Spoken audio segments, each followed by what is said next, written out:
El Señor esté con ustedes. Lectura del Santo Evangelio según San Lucas.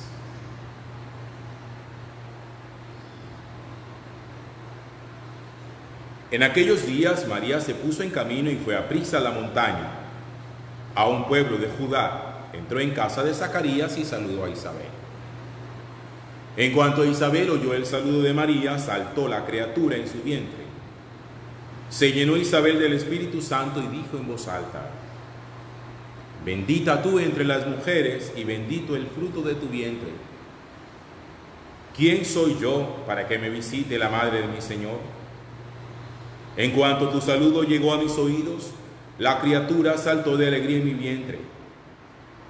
Dichosa tú que has creído, porque lo que te ha dicho el Señor se cumplirá. María dijo: proclama mi alma la grandeza del Señor. Se alegra mi espíritu en Dios mi Salvador, porque ha mirado la humillación de su esclava. Desde ahora me felicitarán todas las generaciones, porque el Poderoso ha hecho obras grandes por mí. Su nombre es santo y su misericordia llega a sus fieles de generación en generación. Él hace proezas con su brazo, dispersa a los soberbios de corazón, derriba del trono a los poderosos y enaltece a los humildes. A los hambrientos los colma de bienes y a los ricos los despide vacíos. Auxilia a Israel su siervo, acordándose de su misericordia, como lo había prometido a nuestros padres, en favor de Abraham y su descendencia por siempre. María se quedó con Isabel unos 3 meses y después volvió a su casa. Palabra del Señor. Gloria a ti, Señor Jesús.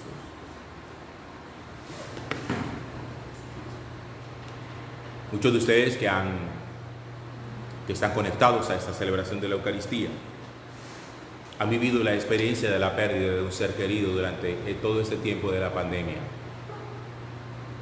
Hacer el duelo por la pérdida de un ser querido en estas circunstancias puede resultar un poco más difícil, sobre todo porque hubo que incinerar cuerpos que en principio no se pensaban que iban a incinerarse, sino que la familia conservaba la esperanza de poderlos enterrar, como suele ser la costumbre, porque su muerte ha sido tan intempestiva que muchos familiares que viven en otra ciudad, dadas las circunstancias, no pudieron viajar para poder acompañar en sus exequias, bien porque muchos de los que murieron contagiados y simplemente les entregaron el cadáver envuelto de una manera como el protocolo lo exige.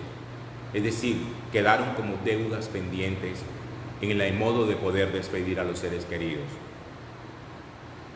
Con regularidad, ustedes acostumbran a celebrar o mandar, aplicar más bien la intención en una Eucaristía. Piden que en X Eucaristía ustedes oren por cierta persona, miembro de su familia, amigos o conocidos. Y siempre tenemos una lista de oramos por fulano, por fulana, por esta persona, por este y por este otro. Siempre una de las inquietudes, de las grandes inquietudes existenciales y espirituales que pasan en momentos como este, es la gran pregunta acerca de cuál es el destino de los seres humanos después de su muerte. ¿Qué pasa con nosotros cuando nos morimos? Si usted le pregunta a un budista qué pasa después de la muerte, el budista tiene una respuesta. Si usted le pregunta a alguien filosóficamente materialista, es decir, a alguien que no cree en la existencia del alma, le da otra respuesta también. Si usted le pregunta a un cristiano, pero a un cristiano convencido, formado, no de los de nombre, ¿qué pasa cuando uno se muere? Ese cristiano también tiene la respuesta. Y la tiene porque la respuesta la ha recibido de Jesús a través de la Sagrada Escritura. Por eso es un cristiano, porque ha creído en Cristo y le ha creído a Cristo cuando Cristo responde esa pregunta, porque a Jesús se la hicieron. ¿Cuál es el destino de los que mueren? Solamente con esa respuesta, cuando uno la tiene clara, sin duda alguna, uno es capaz de poder hacer el duelo adecuadamente frente a aquellas personas a las cuales no pudo despedirse de manera como uno le hubiera gustado. ¿Qué dice la Sagrada Escritura acerca del destino de los muertos? La primera carta del apóstol San Pablo a los Corintios, en el capítulo 15, Pablo dice esto: Cristo resucitó de entre los muertos, el primero de todos. Dice, cada uno después de Cristo, cuando Él vuelva, también será resucitado. Cristo tiene que reinar hasta que Dios haga de sus enemigos estrado de sus pies. Pablo confiesa la resurrección de Jesús. Cree en la resurrección de Jesús y predica la resurrección de Jesús.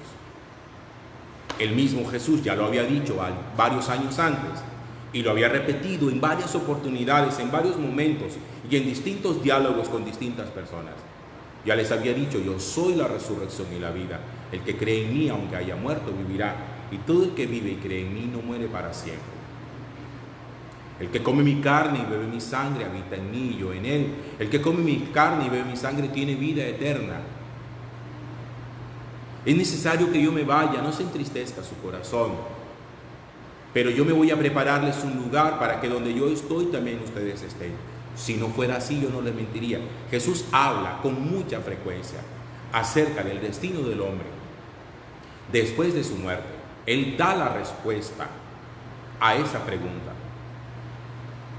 Ya depende de cada uno lo que acoja en su corazón, si le cree a Jesús o no le cree. Porque el problema no está en que haya alguien que venga y nos dé la respuesta. El problema está en la disposición del corazón para aceptar que esa respuesta es válida o no. ¿Qué creen ustedes que estamos haciendo nosotros en una celebración como esta de la Asunción de la Santísima Virgen María? ¿Qué es la Asunción de la Santísima Virgen María? Generalmente todo el mundo, cuando oye hablar de eso, de la Asunción, pues lo primero que se le viene a la cabeza, que se imagina, es como que se elevó, voló y subió. Y resulta que la ascensión es mucho más que eso. La asunción es mucho más que eso. No es simplemente que la hubieran cogido de aquí del vestido y la hubieran levantado y se la hubieran llevado, como cuando uno se monta en un globo. No, la asunción no es eso. La asunción es un canto a la esperanza. La asunción es una confesión de fe en la resurrección. Porque nosotros, con la asunción de la Virgen María, lo que estamos diciendo es que Cristo, que es el primogénito entre los muertos, el primero que resucitó, hizo partícipe de su mamá de esa misma resurrección. La asunción de María no es otra cosa que la resurrección que aplicó de Cristo en ella, Nuestra Señora. Que así como está Cristo vivo, así como está ella viva, también los que mueren en Cristo vivirán juntamente con Él. Esto es una confesión de esperanza. Una esperanza que tiene que producir sanación. Una esperanza que tiene que devolver la paz. Una esperanza que tiene que ayudarnos a nosotros a despedir y a despegarnos adecuadamente para que ellos puedan trascender de todos los que murieron. Llorar interminablemente, permítame decirles esto: llorar interminablemente por alguien que ha muerto es pisotear la esperanza. Yo no estoy diciendo que no le duela. Yo no estoy diciendo que dentro del proceso del duelo las lágrimas hacen parte de ello. Lo que yo le estoy diciendo es que sus lágrimas no pueden ser sin fin. Que no puede pasar 1, 2, 5, 10, 15, 20, 30 años y seguir llorando como si se hubiera muerto ayer. ¿Dónde está pues entonces nuestra fe? ¿Dónde está nuestra confianza? ¿Dónde está nuestra esperanza? ¿O es verdad que creemos en ella o no?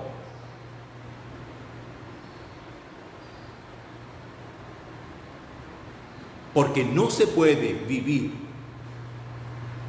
la experiencia de la muerte del otro con la experiencia de la muerte propia, como si nos hubiéramos muerto con los demás. Porque eso desdice de las promesas del Señor. Y Jesús se lo dice a los apóstoles en la última cena. Les dice: no se entristezca su corazón, crean en Dios y crean también en mí, porque en la casa de mi Padre hay muchas habitaciones. La experiencia de la muerte siempre duele, siempre. Recuerden ustedes que hasta Jesús lloró por su amigo Lázaro, y eso que Jesús sabía que lo iba a devolver a la vida. Pero aún así, aun cuando produzca dolor, para nosotros la esperanza en las promesas de Dios nos tiene que dar una visión distinta a aquellos que no creen en el Señor. Y cuando les estoy hablando de esperanza, yo no les estoy hablando de optimismo, porque hay gente que cree que optimismo y esperanza es lo mismo, y no es verdad. Para ser optimista no se necesita ser creyente. Para tener esperanza sí se necesita ser creyente. Esperanza es el ánimo con el que una persona se levanta día a día y dice: hoy todo va a ser mejor. Y para eso no se necesita invocar a Dios. Usted se levanta convencido de que todo va a ser mejor y que le va a poner buen ánimo, como les he dicho antes, que le va a poner buena vibra y que le va a poner entusiasmo y que le va a poner ganas. Eso es el optimismo. Esperanza no es optimismo. Esperanza es espera en el cumplimiento de una promesa que ha hecho otro. Una promesa que no es producto de nuestros estados anímicos. Una promesa que es producto de una palabra que se nos ha dado. Por eso cuando nosotros oramos por nuestros difuntos, lo hacemos con la esperanza de que el Señor los resucitará y de que el Señor haya tenido misericordia con ellos y los haya acogido en su reino.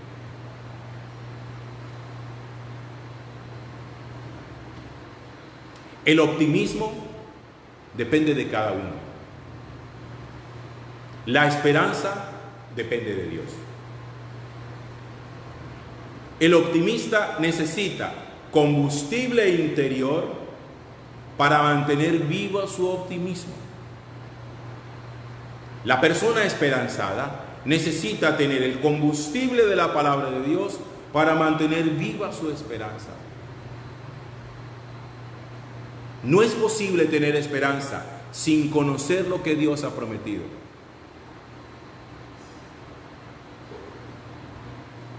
Optimismo es que usted presente una hoja de vida para clasificar a un trabajo y usted diga: soy optimista, va a ser para mí, va a ser para mí.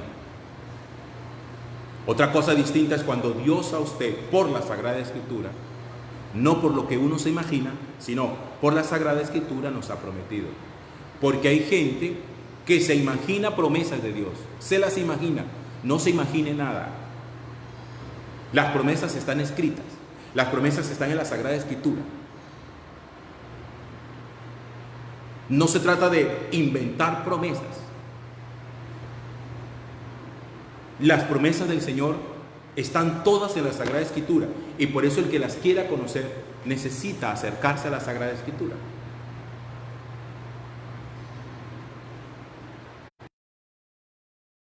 Cualquiera que sea, que por favor aplique la Eucaristía o aplique su intención en la Eucaristía. Porque oigan esto, la Eucaristía se celebra con intención o sin intención de nadie. Aunque no se llegara a mencionar a ninguno, la Eucaristía se sigue celebrando.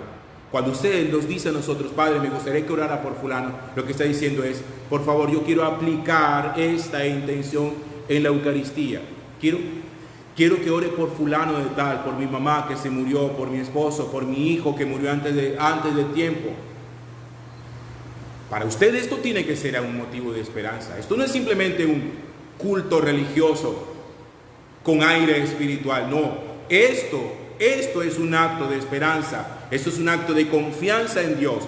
Aquí lo que celebramos es un acto sublime de confianza en el Señor, donde uno a Dios le dice, yo te creo a ti,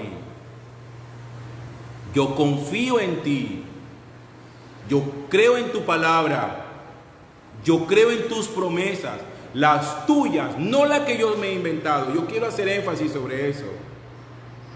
No se invente esperanza, no se invente promesas que Dios no ha hecho. Hace varios meses, también en ese tiempo de pandemia, yo recordaba un ejemplo para que usted entienda lo que significa inventarse promesas de Dios. Había una vez un pastor orando a otro pastor, le tenía las manos puestas sobre la cabeza y le estaba diciendo, hermano pastor, el Señor te promete que te va a dar un avión privado para que tú hagas tus viajes y tus prédicas por el mundo entero. Es una promesa de Dios y todo el mundo, amén, aleluya. Dios no promete aviones a ninguno, ni le promete carro a nadie, ni le promete un rancho a nadie. Dios lo que promete es un hogar. Dios lo que promete es vida eterna. Dios lo que promete es salvación. Dios lo que promete es resurrección. Dios lo que promete es que nos va a amar aunque tiemble la tierra. Dios lo que promete es que nunca nos va a quitar su misericordia. Esas son las promesas de Dios. Dios nos promete que nos va a resucitar. La resurrección es una promesa de Dios. La resurrección no es un invento de la iglesia. Es una promesa que Dios ha hecho.